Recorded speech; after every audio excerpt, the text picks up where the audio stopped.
പ്രേക്ഷകരുടെ ശ്രദ്ധയ്ക്ക് Kerala vision cable നെറ്റ്വർക്കിൽ ഫ്ലവേഴ്സ് ഇനി മുതൽ ചാനൽ നമ്പർ 10-ലായിരിക്കും ലഭ്യമാകുക. പ്രേക്ഷകർ സദയം സഹകരിച്ചാലും. ശിരൂരിൽ മണ്ണിടിച്ചിലിൽ കാണാതായ അർജുൻ ഉൾപ്പെടെയുള്ളവർക്കായുള്ള തെരച്ചിൽ ഉച്ചയ്ക്ക് ശേഷം ആരംഭിക്കും. ഡ്രഡ്ജറിൽ ഉപകരണങ്ങൾ ഘടിപ്പിക്കുന്ന നടപടി പുരോഗമിക്കുകയാണ്. അല്പസമയത്തിനകം ഡ്രഡ്ജർ ശിരൂരിലെത്തിക്കും.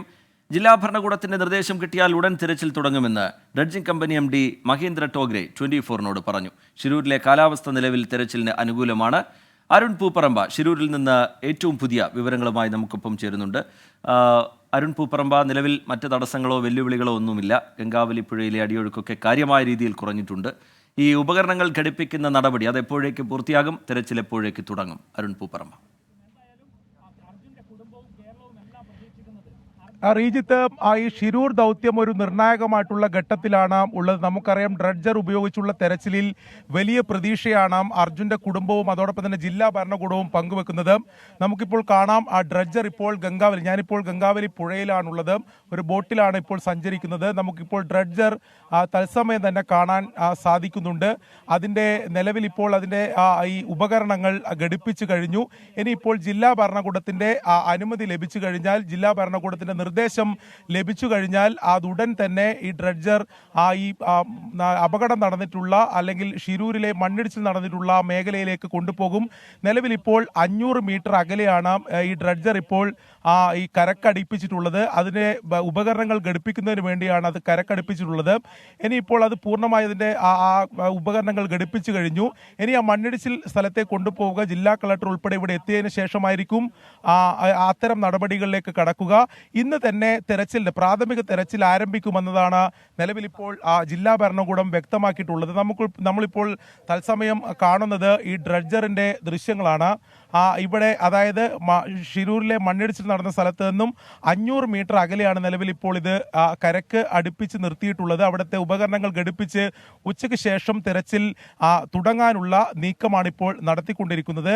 അതായത് നേരത്തെ തന്നെ മാർക്ക് ചെയ്തിട്ടുള്ള നാവികസേനയുടെയും അതോടൊപ്പം തന്നെ വിവിധ ഡ്രോൺ സോണാർ പരിശോധനകളിലൊക്കെ മാർക്ക് ചെയ്തിട്ടുള്ള സ്ഥലങ്ങളുണ്ട്, സ്പോട്ടുകളുണ്ട്. അവിടെ കേന്ദ്രീകരിച്ചുകൊണ്ട് ഈ മണ്ണും വലിയ കല്ലിൻ്റെ സാന്നിധ്യവും നീക്കം ചെയ്യുക ആണ് ഈ ദൗത്യത്തിലെ പ്രധാനപ്പെട്ട നടപടി. അത്തരം നടപടികളിലേക്കാണ് എന്തായാലും കടക്കുന്നത്. എന്നാൽ ഞാൻ നേരത്തെ സൂചിപ്പിച്ച പോലെ നിർണായകമായ ഒരു ഘട്ടത്തിലാണ് ശിരൂർ ദൗത്യമുള്ളത് എന്ന് നമുക്ക് പറയാൻ സാധിക്കും. ഇന്ന് ഉച്ചയ്ക്ക് ശേഷം തന്നെ തെരച്ചിൽ പുനരാരംഭിക്കുകയും ചെയ്യും. അതിനു വേണ്ടിയിട്ടുള്ള മറ്റ് നടപടികളെല്ലാം പൂർത്തീകരിച്ചിട്ടുണ്ട്. അല്പസമയത്തിനകം ജില്ലാ കളക്ടർ ഇവിടെ എത്തിച്ചേരും. അതിനുശേഷം നിർദ്ദേശം നൽകിയാൽ ഈ ഡ്രഡ്ജർ ഈ ദൗത്യ മേഖലയിലേക്ക് എത്തിക്കും. ഏകദേശം 3 മണിക്ക് ശേഷം തന്നെ പ്രാഥമിക തെരച്ചിൽ ആരംഭിക്കും. പക്ഷേ ഇന്ന് 6 മണിയോടെ മാത്രമാണ് തെരച്ചിൽ നടത്താനാവുക. നാളെ വീണ്ടും തെരച്ചിലുണ്ടാവും. 3 ദിവസത്തെ കരാറാണ് നിലവിൽ ഇപ്പോൾ എന്തായാലും ഉള്ളത്. അത് കൂടുതൽ ആവശ്യമെങ്കിൽ ജില്ലാ ഭരണകൂടമാണ് അതിൽ തീരുമാനമെടുക്കേണ്ടതെന്നും ഡ്രഡ്ജിംഗ് കമ്പനി അറിയിച്ചിട്ടുണ്ട്. റീജിത്ത്. അരുൺ പൂപ്പറമ്പ, പല സംവിധാനങ്ങളും പല സാധ്യതകളുമൊക്കെ ഈ ദൗത്യത്തിൽ നമ്മൾ മുമ്പ് ഉപയോഗിച്ചതാണ്. അന്നൊക്കെ കാലാവസ്ഥയൊക്കെ വെല്ലുവിളിയായി നിൽക്കുന്നതും ഒരുപാട് പ്രതികൂല സാഹചര്യങ്ങളിലൂടെ കടന്നു പോകേണ്ടതുമൊക്കെയായ നിലയുണ്ടായിരുന്നു. പക്ഷേ ഇപ്പോൾ കാലാവസ്ഥ അനുകൂലമാണ്. ഡ്രഡ്ജർ പോലുള്ള വലിയ സംവിധാനം അവിടേക്ക് എത്തിയിരിക്കുന്നു. പക്ഷേ അപ്പോഴും ഈ പുഴയുടെ അടിത്തട്ടിൽ മണ്ണ് ഉറച്ച നിലയിലാണുള്ളത്. വലിയ മൺകൂമ്പാരം വന്ന് പതിച്ച നിലയുണ്ട്, വലിയ മരത്തടികൾ വന്ന് പതിച്ച നിലയുണ്ട്. എങ്കിലും നേരത്തെ ലൊക്കേറ്റ് ചെയ്ത പോയിന്റുകൾ, ആ പോയിന്റുകൾ കേന്ദ്രീകരിച്ച് ഈ ഡ്രഡ്ജർ ഉപയോഗിച്ചുള്ള തെരച്ചിലിന് വലിയ സാധ്യതകൾ നമുക്ക് കാണാൻ കഴിയും, അല്ലേ അരുൺ പൂപ്പറമ്പ? റീജിത്ത്, നിലവിൽ ശിരൂരിൽ കാലാവസ്ഥ അനുകൂലമാണ്. മഴ മാറി നിൽക്കുന്നുണ്ട്. ഇന്ന് രാവിലെ അല്പം നേരം മഴ പെയ്തിരുന്നു.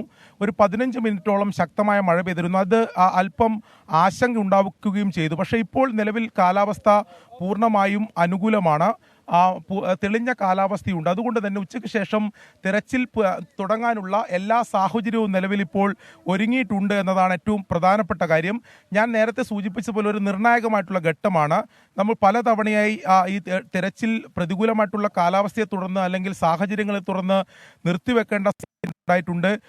ഈ ശക്തമായ മഴ, പുഴയിൽ അടിയൊഴുക്ക്, അങ്ങനെ പലതരത്തിലുള്ള കടമ്പകൾ കടന്നിട്ടുണ്ട്. ഈ കഴിഞ്ഞ 2 മാസവും നമ്മൾ തേടിക്കൊണ്ടിരിക്കുന്നത് അർജുനും അതോടൊപ്പം തന്നെ ജഗന്നാഥിനും ലോകേഷിനും ഉൾപ്പെടെ ഇവർ 3 പേർക്ക് എന്ത് സംഭവിച്ചു എന്ന കാര്യത്തിൽ ഒരു ഉത്തരം ലഭിക്കുക എന്നതാണ്. അതിനുവേണ്ടി ഒരു നിർണായക ഘട്ടം എന്നതാണ്. നേരത്തെ തന്നെ ദൗത്യ സംഘം കഴിഞ്ഞ മാസം നടത്തിയ തെരച്ചിലിനൊടുവിൽ അവർക്കുണ്ടായിരുന്ന പ്രധാനപ്പെട്ട ഒരു തടസ്സം അവർ കണ്ടെത്തി അവർ അടയാളപ്പെടുത്തിയിട്ടുള്ള സ്ഥലങ്ങളിൽ, അതായത് ലോറി ഉണ്ട് എന്ന് കരുതുന്ന ചില സൂചനകൾ ലഭിച്ചിട്ടുള്ള സ്ഥലങ്ങളുണ്ട്.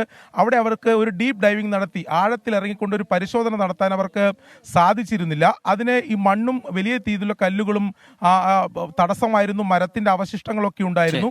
ഇവ നീക്കം ചെയ്യുന്നതിന് വേണ്ടിയിട്ടാണ് കഴിഞ്ഞ മാസം തന്നെ ഡ്രഡ്ജർ എത്തിക്കുന്നതിന് വേണ്ടിയുള്ള തീരുമാനമെടുത്തത്. പക്ഷേ കുറച്ച് കാലതാമസം എടുത്തു. ഒടുവിൽ ഇപ്പോൾ ഗോവയിൽ നിന്ന് ഡ്രഡ്ജർ ഇവിടെ എത്തി അതിന്റെ അവസാന നടപടിക്രമങ്ങളിലേക്ക് കടക്കുകയാണ്. ജില്ലാ ഭരണകൂടത്തിന്റെ നിർദ്ദേശം ലഭിച്ചാൽ ഉടൻ തന്നെ, അതായത് ഏകദേശം ഒരു 3 മണിക്ക് ശേഷം തന്നെ തെരച്ചിൽ തുടങ്ങുകയും ചെയ്യും. ശരി, അരുൺ പൂപ്പറമ്പ് വിവരങ്ങൾ നൽകുകയായിരുന്നു. ഷിരൂരിൽ നിന്ന് ഏതാണ്ട് 3-3:30 തെരച്ചിൽ ആരംഭിക്കാൻ കഴിയും എന്നുള്ളതാണ് ഈ ഘട്ടത്തിൽ നമ്മൾ മനസ്സിലാക്കുന്നത്. അർജുൻ ഉൾപ്പെടെയുള്ളവർക്കായുള്ള തെരച്ചിൽ തുടങ്ങാൻ പോകുന്നു. ഡ്രഡ്ജർ അവിടേക്ക് എത്തിച്ചു കഴിഞ്ഞിട്ടുണ്ട്. അവിടെ ഡ്രഡ്ജറിൽ ഉപകരണങ്ങൾ ഘടിപ്പിക്കുന്ന നടപടികൾ പുരോഗമിക്കുകയാണ്.